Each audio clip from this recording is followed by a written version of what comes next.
two rides that are really good at Magic Kingdom. The food's subpar, and the feel's just not there as much.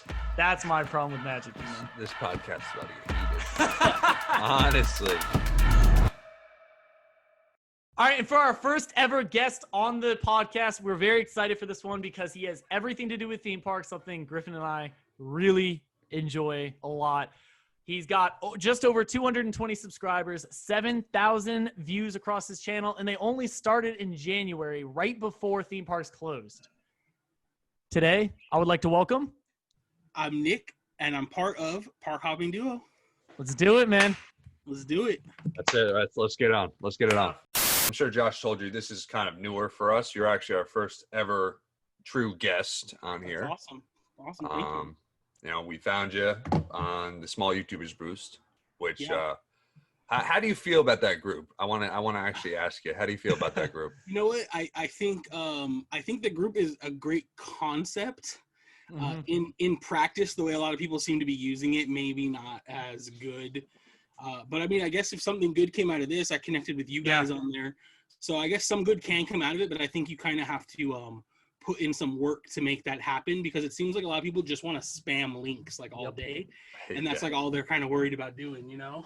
Yeah, but the people that are spamming links are the ones that have 10 subscribers or 20 subscribers, and they don't understand the They're doing it for a quick buck. Yeah. I think there a lot of people are just like, and we'll probably get into this more, but they're just worried about that number, right? Yeah. And that subscriber number is like, obviously it's important. We all want 10,000, 1,000, whatever we can get to, right? But at the same time, it's like you want to grow in an organic way. I don't want someone who's going to just subscribe to my channel and never watch a minute of content. How long have you been uploading videos for? We started in like the beginning of this year. And it was kind of right around where Rise of the Resistance was opening at Disneyland. So like, I think that was like the end of January, beginning of February-ish. Yeah. Have you got on that yet? Yeah. We got on it opening day. We actually got really lucky. Good. We got to get on it twice because we had a homie that worked the ride. So we got on it twice. They worked out perfect. That ride is so dope. It's different. It's like a completely different experience. Because I rode it, I think a month ago, actually, for the first time at Disney World. Or at Hollywood Studios. Yeah. And, it's just phenomenal. The experience is just a 10 out of 10. I loved it. Yeah. I haven't gotten a chance to. You live down in Florida, correct? No, he's from. Oh, you're from Cali. Yeah, I'm Cali. That's right. Cali. Josh was telling me about that. Yeah.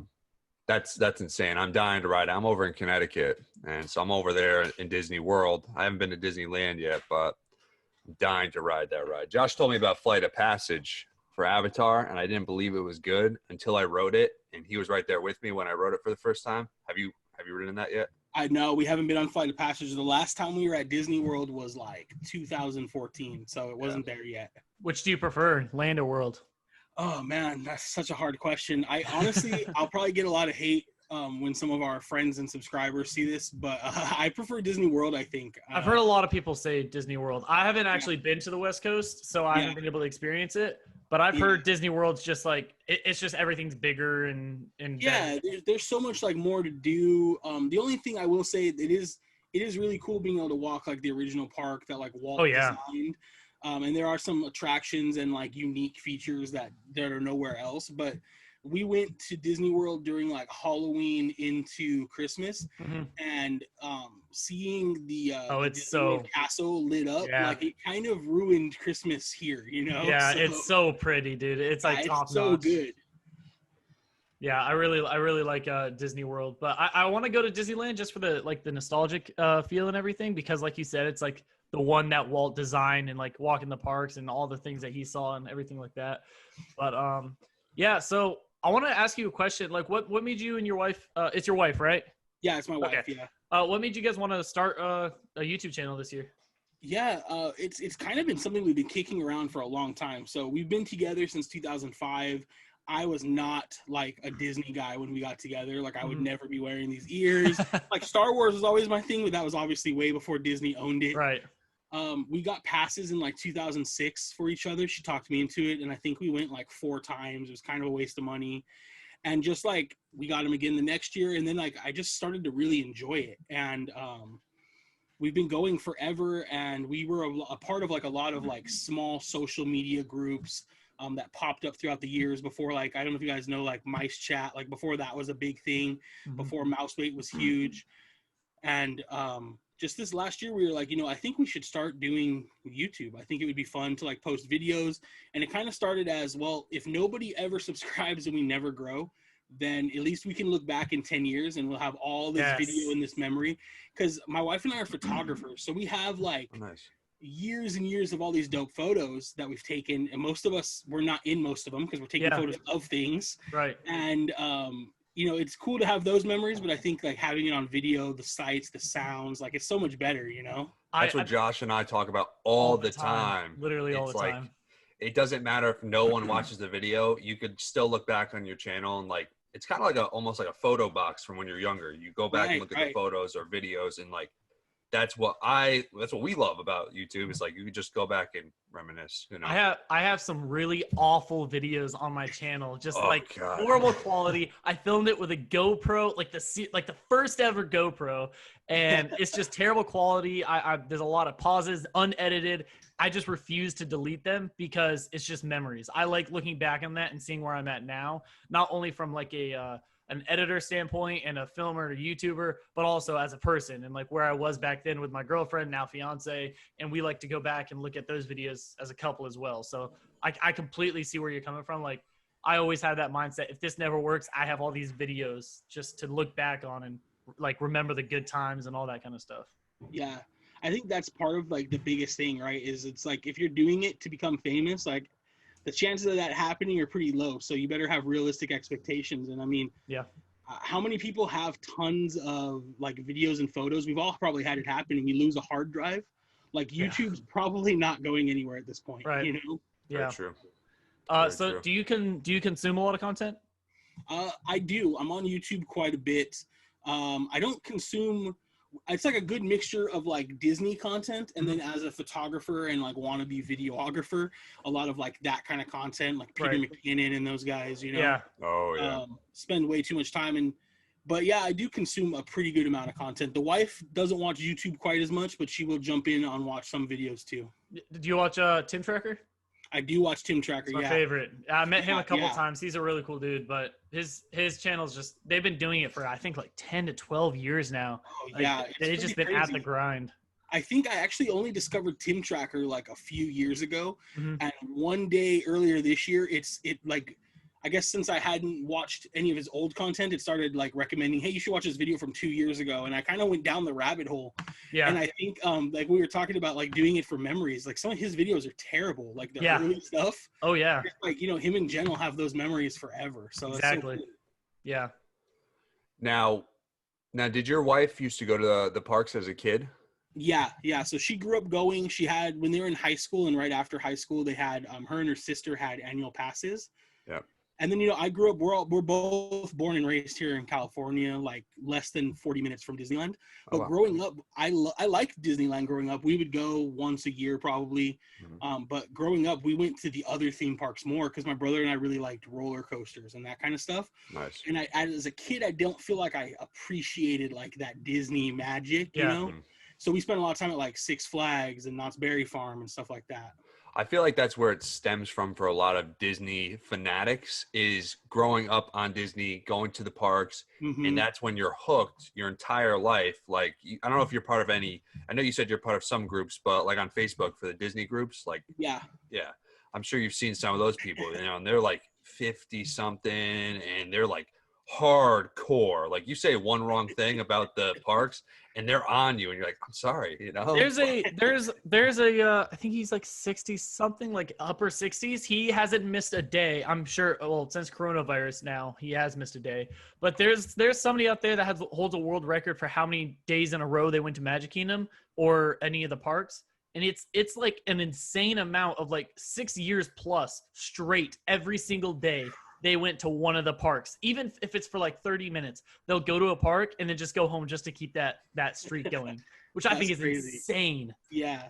I don't know if that's insane, awesome, or insane, like actually insane. No, he's clinically insane. He has to be. Yeah, it's a lot for sure. Yeah, no, there's no way I could get myself to do that. Now, what I'm curious about is, and what honestly sparked this podcast is, what are the biggest struggles for you and your wife creating content that you see, rather it be with uploading process or getting discovered or finding tags? Like, what is your biggest struggles for YouTube? I think the main thing I struggle with is time, like, and being consistent because of that.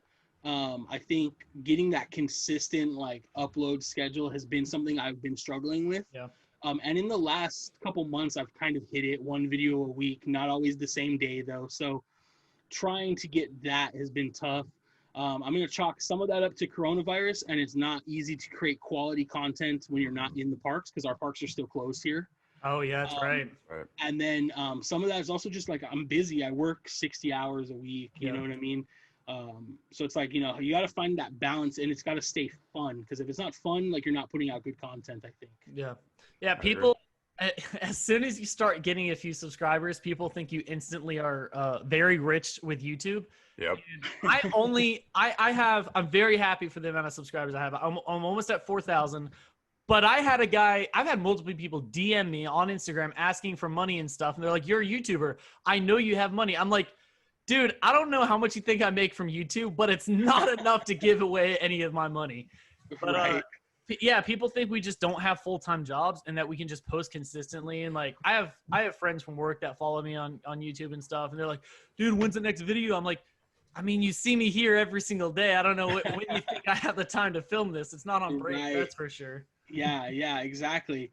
But yeah, I mean, overall, I think that's probably like one of the number one things. Sorry, I'm trying to get my light to work over here. That's a little good. So yeah, I think just staying consistent is probably, and in the growth, obviously, I do use TubeBuddy, so I don't really struggle with tags so much. Yeah. That seems to be a pretty good, like, a nice help. Since I started doing that, I seem to see some growth.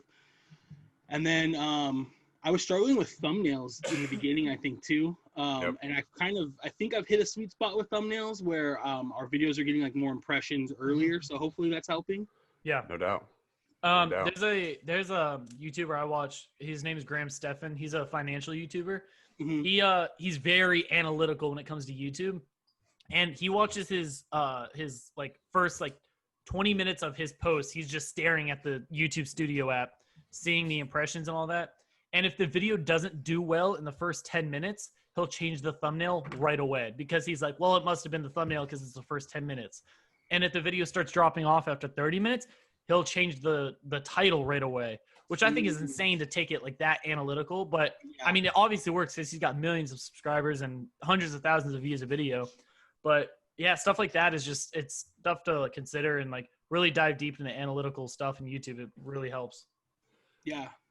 Now I'm big on this, and Josh knows. What do you use to edit? So I use a mixture of Adobe Premiere and also Adobe Rush, just depending on what I'm editing. Yeah. Adobe Rush is super easy, but it lacks like the transitions. It's a little harder to get like accurate cuts on audio and beats. But if it's a simple video with not a lot of cuts, I throw it in Adobe Rush because it's so easy. Yeah. Nice. How long does it normally take you to edit? Depending on how much content we shoot, but on average, it's probably like a good like 4 to 6 hours of editing. Well, your videos are typically what, 10 to 20 minutes, you would say? Yeah, between 10 and 20 minutes. No, I fall into that like 14 to 18 minute range a lot. Yeah. For like, especially like a full day vlog. Like lately, we've been doing one of the parks here has opened for food festivals. I mean, that festival runs from like 12 p.m. to 9 p.m. and we end up being there all day. So it's like, you know, you end up with like hours of footage, you know, to kind of sift through.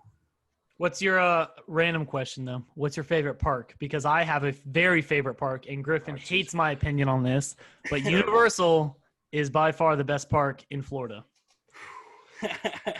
Yeah, I can tell Griffin doesn't now, agree. I'm gonna tell you why, but I want to hear your answer first.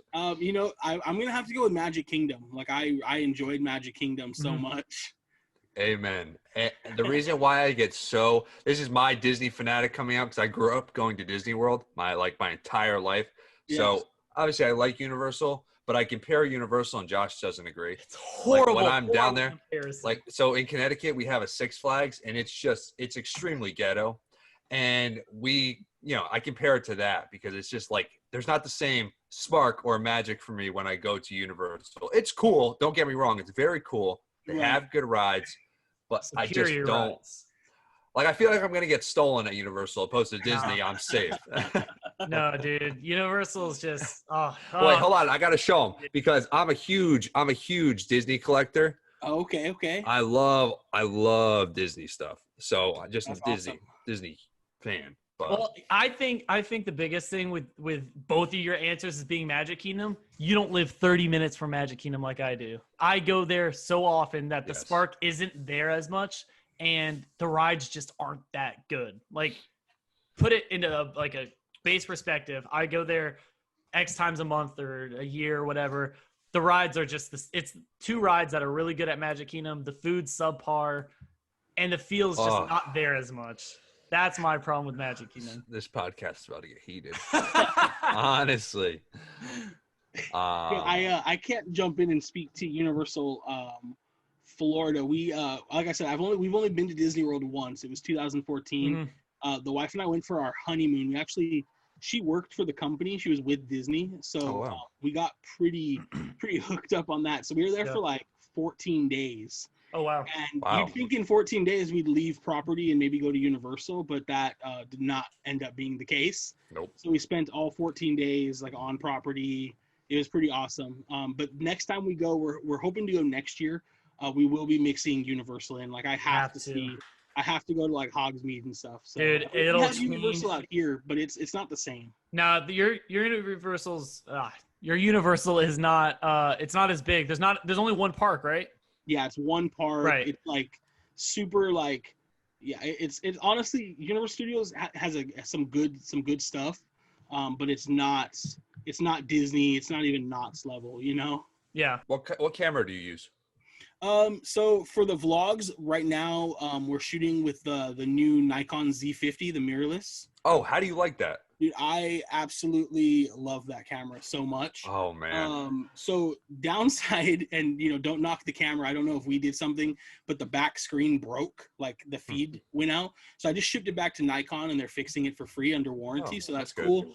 But we shoot with the Nikon Z6 as well for photography. Oh, nice. And so this is a much better camera than the Z50, but it doesn't have a flip up or flip down screen. It only like kind of articulates. I want to get into, I'm going to talk cameras with you in a second. Vlogging with this and not seeing if it's failed us a couple times where I cut something off because you're holding it up, you guys know, and like your arm starts to come down because cameras are heavy. Do you have one of these? I do. I actually use the it's right here. Oh, just knocked a bunch of stuff down. I use the switch pod. Oh, okay. Oh, nice. So normally it doesn't have a phone attachment. It usually has the camera up top, but I do love the switch pod. But that's awesome. It's pretty cool. When I was going to upgrade my camera, now of course, let me see where is it. So when I was going to upgrade my camera, I was a Nikon guy at first, and then I got my Canon G7X Mark II, and I was like, I'm switching to Canon. And then I wanted to upgrade even more because I shoot wedding videos a lot. Oh, okay. And I was like, all right, so which one's best? And actually, I was thinking about going back to what you have, back to Nikon. But then I saw the Canon EOS R, and I was like, yeah. Dude, I can't betray Canon now. It's been so good to me. For sure. That's why I wanted to get your take on the Nikon, because that was one of the big competitors for me, or the Sony. But that screen in the back. That's the deal thing right there. I upgraded the wife to that. We both were shooting with Nikon D750s as our photography camera. So we shoot weddings with that. We shoot our in-park photos, and they were great, but they did like crap video because they're not made for that. So we bought the Z6, and then I ended up getting the Z50. We bought it in like December, and that's why we started the YouTube then. And I had originally we were going to start YouTube the year before, and I thought like, a GoPro 8 or whatever, 7, whatever was out at that time. I was like, that'll be dope. That'll be so good. And like, I hate that it has no depth of field. So it's like every YouTuber's big mistake, including myself, starting with a GoPro. I will say though, with my Z50 down, I don't like vlogging with that one necessarily. So we use that for a lot of B-roll. But what I have been using, while the Z50's down, is the Osmo Action. Oh wow! How do you like that? It's pretty awesome. I mean, you're gonna have the same problems, no depth of field, you know, but it does okay if as long as it's not dark out. Yeah. Right. Yeah. Right. And since I got this before the new GoPro came out, so it has the screen that you can see like what's in. I mean, it's a action camera. Everything's in focus and everything's in camera, but it is nice to be able to see it, you know? Yeah. That's awesome. So you said filming in the dark's pretty rough on that. I figured that out at Halloween Horror Nights at Universal. And the hard way, because I filmed everything and then I went to edit and I'm like, well, I'm not posting a video today. Yeah, that's like the worst feeling. But have you do you go to Halloween Horror Nights at studios? You know, we never go to Halloween Horror Nights. We always go to well, not always, but most years we go to Not Scary Farm. Right. So I heard that's a lot better than Horror Nights at Cali. Yeah, it's kind of hit or miss, I think. Like I have friends that swear by one but not by the other. Halloween Horror Nights here is super packed. I know it is there too. And it's pretty rough, but you got to like get the front of the line passes to really make use of it. Yeah. And so this year, since we're doing YouTube, we did plan on going to Halloween Horror Nights, but obviously that's out the window for this year, you know. I will say you should come. I mean, as a YouTuber standpoint, California's Halloween Horror Nights is better because you can film in the houses. You can't do that in Orlando. I don't know the reason for that, but you can't film in the houses in Orlando without a permit. Like you have to be a pretty well-known person to be able to film in the houses. But I've heard a lot of good things about Orlando's over Hollywood's. I mean, I'm obviously biased, but I haven't been able to go to Hollywood's yet. I would love to make it out there one time. Yeah. I think so. Next year, like I said, we want to get out there, and so we went. We had some friends that worked at Disney World, and they had transferred to Disneyland years ago. And when we were planning our honeymoon, we love Halloween, we love Christmas, and we were like, I don't know which one we want to go to more because our anniversary is November 1st, so we can kind of make either work, right? Yeah. And so our buddy out there was like, you know, Disney World is not like Disneyland. They flip over for Christmas much faster. And so literally the night over. Yeah, like right away. So normally Christmas with us starts like 2.5 weeks after Halloween. Oh, wow. So when we went out there, we went the week of Halloween. We went like, I think we got out there the 29th. And then we went to Mickey's Not So Scary Trick or Treat on the 30th. And the next day, it's Christmas. And yeah, like by November 1st, everything was down. Yeah. And by that next Wednesday, the castle was lit. And then that Friday, we went to the Christmas party. So I think that we're going to try to do that same section of time again when we go out there. And maybe I'll try to do Horror Nights on one of those nights. Dude, if you do, definitely hit me up. I will give you a great tour, and I will be an awesome tour guide. Yeah, for sure. Same thing. If you ever make it out here for it, we'll go. I mean, I can't be a good tour guide for Halloween Horror Nights out here because I've never been, but we'll still go. Yeah, that'd be dope. So now, what's your most viewed video at the moment? We did a Hamilton review.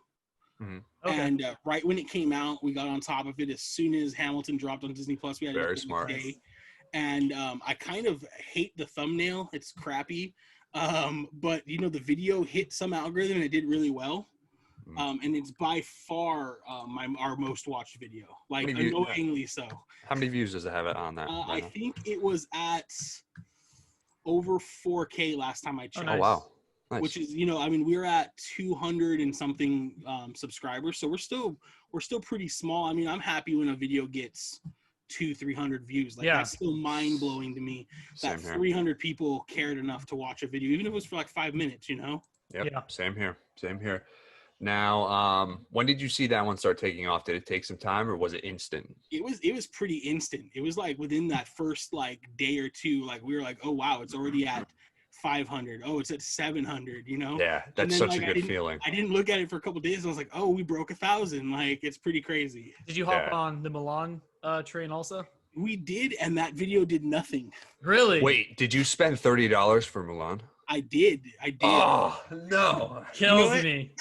You know what? It's funny is my buddy actually sent me a Google Drive link so I could watch it. Oh. And I wanted to, the wife and I talked about it, and we wanted to spend the $30 so that our review was based on spending $30 to watch it. Smart. Was it a waste of money?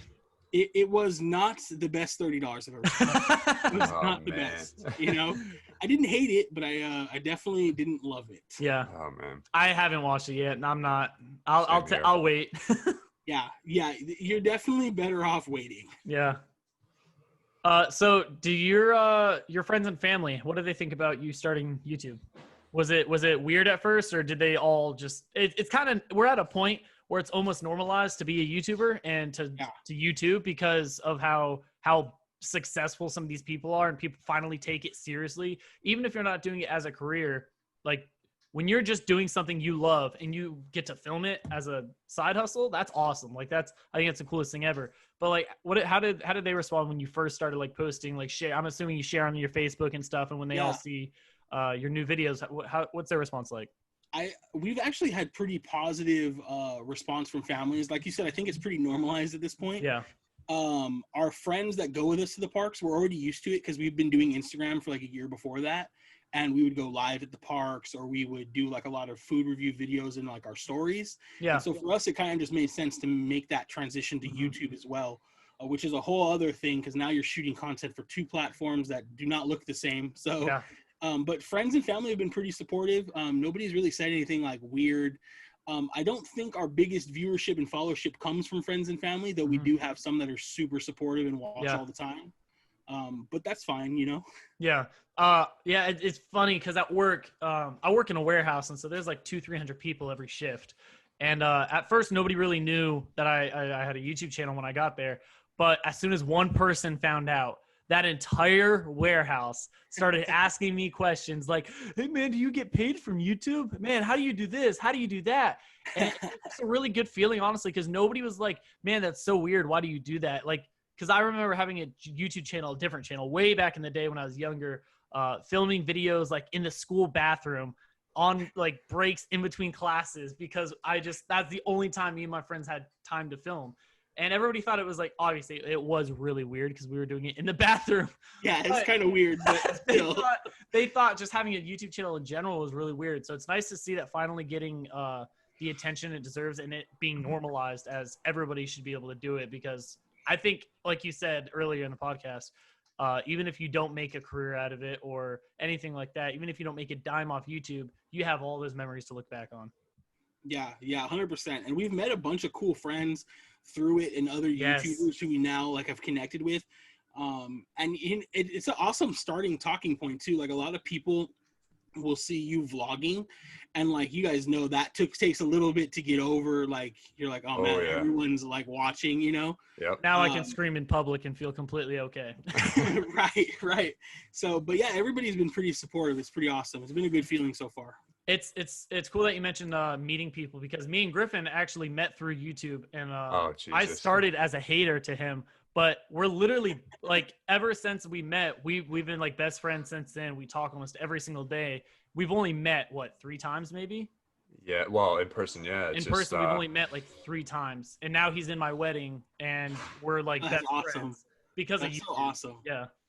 And that's the thing. Do you have friends that are YouTubers too that push you to want to do better and, better yourself on the platform? Yeah, absolutely. So one of our good friends that we met actually a couple months ago at one of the Knots events that they opened back up, Jonathan, will always send like videos back and forth, and then 2 of our good friends, Henry and Nicole, they run their Instagram as well as a YouTube channel.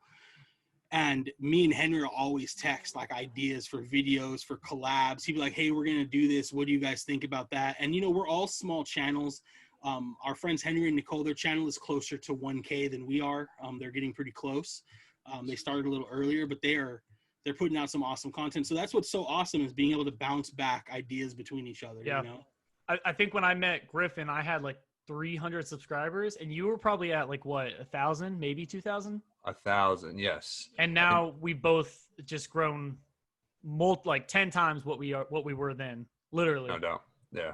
And it's been really nice to have somebody like there to keep you accountable, even though me and him we've both gone through our spurts where we've just been inconsistent. We both work full time. But I think that's normal. Yeah. I think that's normal, especially nowadays where you got like Mr. Beast, who doesn't really have an upload schedule. He's kind of set the standard. Like, I mean, David Dobrik had an upload schedule too, but Mr. Beast doesn't. He's like setting the standard, now. Like Casey Neistat set the standard for vlogging every day. Yeah. And that's impossible. Yeah. That's like impossible. Well, it's impossible, especially for people like us who don't have the funds to do it every day, don't have the time to do it every day. And let's be honest, our lives aren't that interesting because we go to work, we have problems just like every other normal person. Exactly. It's true. Exactly. It's true. Now what's your end all goal? I mean, I know like probably like 10 million subscribers, but realistically, what is a true goal that you have to yourself that you're going to keep fighting for, and that actually keeps you motivated as well? Yeah, I think if we could, I enjoy my job. Like, I'm a manager for like a IT service desk. I enjoy Cool. like what I do in technology, but I think if we could get to the point where YouTube makes enough money for like my wife to do it full time, like I can push like the editing over to her, and like I have a pretty loose schedule, so if we want to go to Disneyland on a Wednesday, like I can make that happen for me. Whereas like she's a preschool teacher, she's pretty much got to be there, Monday through Friday. I can work from home some days, I can work from anywhere. So I think if we can get to the point where one of our income, we're making enough to like lose one person's like income from that and just make it through YouTube, Instagram, ad deals, whatever, like that would be the goal. Nothing crazy, but it would also be nice to get to the level where Disney hits you up before the next big land opens, or Knott's reaches out before a new ride opens. Like that'd be pretty dope too. That'd be awesome. I made a video I think it was like a year or two ago when Galaxy's Edge first opened up at Disney World. And this is very upsetting because I went right from work I got off at like 3 a.m. I drove right over to the parks because they opened at 5 and it was Galaxy's Edge opening day. I stood in line for 7 hours to ride Smuggler's Run, which by the way, flopped for me. It wasn't the best. It was all right. I like Rise way better. But I waited in line for 6 hours. I filmed the whole thing. I was like, this is going to be a dope video. Everybody's going to love this. I posted it. It flopped harder than any other video I've ever made. It was very bad for my channel. And that just like killed my motivation for a little bit because I was like, man, I just really just did all this for nothing. Well, I wouldn't say it was bad for your channel because you have the memory of doing it. Like for sure. You just told us that memory and you were happy about it.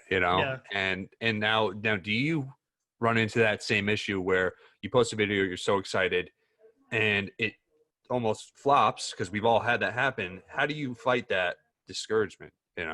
Yeah, I think I try to I'll talk to some buddies that watch the video, like our friends that are YouTubers, and kind of get their opinion on it, because I love having that rapport with friends, right? Yeah. Like, why did it flop? Did it just not land? Did I not tag it right?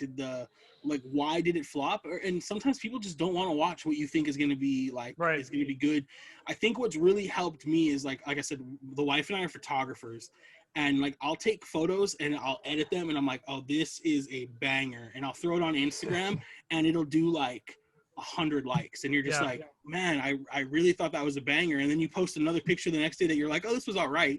And it's like, oh, 500, 1,000 likes. And you're like, what was the difference? Like, I have some of those videos back in my channel where it's like so many views and it was just a horrible thumbnail. The thumbnail was like sideways.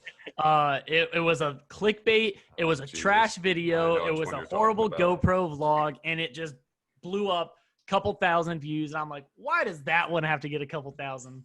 Yeah, I think it's just like, it's super important. Like, I think we all have those videos that we have expectations that this is like your video. This is going to be dope. Like, people are going to want to see this. Yeah. And then they just, for whatever reason, the algorithm doesn't pick it up. Enough people don't watch it. But, I think you still have those memories. And that's what, if you can stay focused on, like, I'm doing this for me first, and the views and the people that are subscribing to you kind of second, which is, I think, a weird mentality to have when you're doing something that other people enjoy. It's like, well, you want to do what they enjoy, but it's for you first. And I think as long as you can always remember that, it doesn't matter if it flops, but it still sucks. Like, don't get me wrong, it still sucks, but you can get past it, Yeah.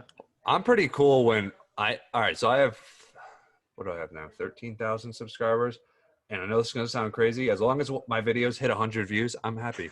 I'm okay. I don't care if it gets any more than that. As long as it just has 100 views, it's fine. It's funny because I'm kind of at that. We're at 220 subscribers right now, and if a video hits 100 views, I'm like, we did good. Like, the ratio to subscriber to watching our video, that's pretty good. Yeah. Yeah. Yep. No doubt. So off the record, you don't have to answer this if you don't want to, but how do you think about the theme park community? Because I have a pretty strong opinion about like the Twitter theme park community, and sometimes it's a pretty toxic place. I'm not gonna lie. Oh yeah, for sure. I mean, I will say that I try to keep, like, the wife and I keep us involved in communities that don't feel toxic, that don't feel like that. So when I see that coming, I'm kind of out of it. So we were talking about like Disney Facebook groups earlier. Like some of those groups, you think Disney, like they're like the most toxic places, and you're gonna find that with hardcore fans of anything. Like I'm a hardcore Star Wars fan. Like we're terrible people. Yeah. Right? We can do a whole other podcast where we talk about how much I hate the new movies, right? Thank God you said that, because I was totally with Star Wars. Oh no. The last like 3 just turned me away from Star Wars completely. I was like, all right, I'm done with this. So, I try to stay away from the toxicity, though. The wife and I, the community that we've tried to build, like our Instagram around, like we interact with people that we feel like don't build that toxic group. Yeah. But I think anytime you're with people that really love something, for whatever reason that is, it breeds toxicity. Do you collect anything? Yeah. So we used to collect Disney pins, but you want to talk about toxic groups, so we kind of got out of that years ago, and so we still have them, but dude, recently I've gotten really into Funko. I love Funko. Oh, this just turned into a different Here, look, wait, I don't know if you can see it. Oh man, you see that shelf over there?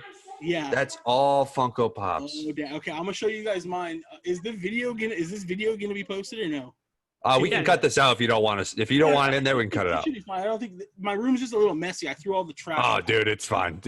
Trust me, we understand. All right, so I have all the Funko there, right? Yeah. And then this is my desk. I don't have any more. Oh, love it. So, love it. And some Lego too. So. What's your most prized pop that you have? You know what? I collected all of the Futura Star Wars pops so far. Nice. And I really love those. But I was able to, when they canceled Splash Mountain, I had been kicking the idea around about buying the Splash Mountain Funko Pop set, the 3. Oh man, hold on. Where those ones right there? Yep. That's my most prized pop, by the way. Sorcerer Mickey. Yeah, that's awesome, dude. So I ended up buying them like right after they canceled it. I went on Shop Disney and bought one, and I was like, man, I should have bought 2. So I went back to buy another one, and they were gone like within 10 minutes. So they were upselling for like $300 at one point. It was wild because everybody was reselling. Come back down. I almost had to sell it at that point. Like I didn't buy it to resell. Yeah. But when you can, like make 500%. Honestly. Yeah. Disney started actually banning people from their pass holders because they were buying in bulk and just reselling on eBay for X amount of dollars, which is just, I mean, it's a business, whatever, but like at the same have time, some pride. It ruins it for everybody. Yeah. When you buy, the way I've always looked at it is if you're able to get 2 of something, right? Mm-hmm. And I feel like if you're able to buy 2 of it, that's not that big of a deal. Resell 1, make some money. It helps pay for your trip a little bit. But when you're like, I saw the Instagram stories of people walking out with like bags and bags full of Splash Mountain plushes and stuff. Like that's there's a limit, and that's too far. That's definitely too far. Really? How about Star Wars? You collect anything with Star Wars? I collect some the movie posters, of course. My dad got me into the original ones. Original ones, yeah. I don't have them hanging here. They're at my dad's still. Oh man, he got me into those. So he had all the original trilogy, including the Revenge of the Jedi poster. I'm jacked up now. That's awesome. That's pretty dope. That one I actually got him. He had it. My mom had got it for him because Star Wars used to come out on his birthday, May 25th, a lot around there. And so we actually put that one in like a nice UV frame though, so it doesn't get messed up. Yeah. Nice. So then growing up, like I collected like all of the episode 1 through 3 toys because like I'm 35, so it was a good age for those when those came out. Yep. They're probably not worth anything, but I still have them in my storage unit. Yeah. So you have any of the Kenner original? Not so much of like the original stuff. Yeah. I love that. So my dad was a big Star Wars fan when he was younger, and he passed those down to me because I love to collect, obviously, as you could see. And those are like, it's just incredible how like those toys were around before me, and it's just wild. It's just wild. The oldest Star Wars toy I have, growing up, my grandma always had, like, we had a playroom where all the kids would play, and there was always this old like ATST walker. Oh, and I never knew where it came from. And then, like, talking to my uncle, he was like, "Oh, that was mine when I was a kid." And he was like, "You should take it. You're a Star Wars fan." So, like, that thing had survived playing in a playroom for, like, generations. That's what I'm saying, man. Now it's like, I mean, obviously no box or nothing, but it's a cool piece. They don't make toys like they used to. That's for sure. That is for sure. I want to ask another question about back on YouTube. When editing, is there anything you find yourself doing too much where you're just like, "Oh, I need to stop saying this," or "I need to stop, like, hand motioning this with my camera hand," or anything like that when you're editing that you just try to cut, like, bad, like, just stuff that you do all the time, like every single video you see yourself doing? The wife and I tend to say, "All right, guys, so..." Yeah. Like, every time we start filming again, and we've become aware of it, so to the point where we're just like, "Don't do it." Yeah. Don't do it, you know? And if we do it, if one slips in, I try to cut it when I can. Yeah. But then it just ruins the flow of this, like, the sentence. It can, You start with, "All right, guys, so today," and then you have to cut out that, and so it's like it cuts off at a weird point. Yeah. Sometimes you can do it. Sometimes it's like makes it worse. But it's like those little things. Not so bad with, like, moving my hand, like the motioning with the camera hand, but I think that's, like, the worst, is trying to come up with different ways to say what's up because you're back. Like, you don't have to say anything. Just start saying what you're doing. Right. Like, yeah. My problem is when I'm doing like sit down videos or like reaction or anything like that, I tend to end my sentence while turning my head. So not only does it, like, kind of screw up the audio a little, it just visually doesn't look good when the last clip I'm turning my head and saying something just because I look away from the camera at the last of my sentence for some reason. I don't know why. And so I turn away, in the next clip I'm looking right back at the camera. So it's just choppy. I try to edit around that, but it just screws up the audio and stuff. So that's something that I tend to do all the time. Who's your biggest YouTube editing inspiration? Like, who do you go off of? Peter McKinnon, for sure. Even though my videos have, I would say Peter McKinnon and Casey Neistat, like, for sure. Yeah. I love the way Casey's vlogs flow. Like, I love how he can tell a story. Yep. Every single vlog. Yeah. And we're still really new at doing the vlogs. Like I said, like, the park shut down kind of right when we started, and we filmed. So at Disneyland, we filmed opening day for Rise of the Resistance. We were there at 2 a.m. to get in line to get in the park, right? Yeah. And we filmed all of that. And, like, my PC was having problems. Like, that video has never seen the light of day. I couldn't edit it. My PC would crash every time I edited. We did, like, the whole food festival. I have, like, 6 Disneyland videos that have never seen the light of day because then the park's closed after I fixed my PC. When in hindsight, I should probably post those now while nobody can go to Disneyland because people would probably like to see them, right? Yeah. Might as well. But I think that I would like to be able to tell better stories in vlogs, even when there's no story. Like, Casey can just make a story up. Yeah, he really does. And he's proved that. I don't know if you guys have been watching his videos since he came back. Yeah. Like, recently, but, like, those videos are about nothing, but I'll still sit there and watch them. Literally nothing. He posted a poll on his Twitter, and it was like, when I posted this video about a pigeon, what'd you guys think? Did you like it or not? 90% of the people are like, "I love the pigeon," and stuff like that. I'm like, he filmed a pigeon for like 30 seconds of a 4-minute vlog. But if we did that, we'd get 30 views. Yeah, if exactly. If even. We'd be lucky if we got 30 views. Right. Seriously. All right. So our outro question, and you'll be the first one to answer this, is when do you plan on stopping posting to YouTube or creating videos? I don't think we plan on stopping at this point. I don't think there is a plan. I'm enjoying the process. Even when editing feels tedious, like just like watching the videos, it feels cool to go back and see it. So there's no plan now. Hopefully I'll still be posting videos to at least the same amount of subs we have now in 40 years, you know? That's awesome. Yeah, and once you finish that tedious edit, because sometimes it does feel like a job and you don't want to do it. I've put off editing sometimes for so many days. But once you finally finish it, watch it, and you're like, "This is a good video. I'm glad I finished this." It's the most satisfying feeling ever. Exactly. Yep.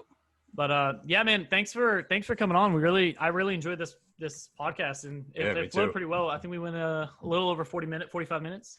Yeah, thanks for having me. This is awesome, guys. Yeah. And if you ever need help with any editing questions or, run by the thumbnails, don't be afraid to reach out.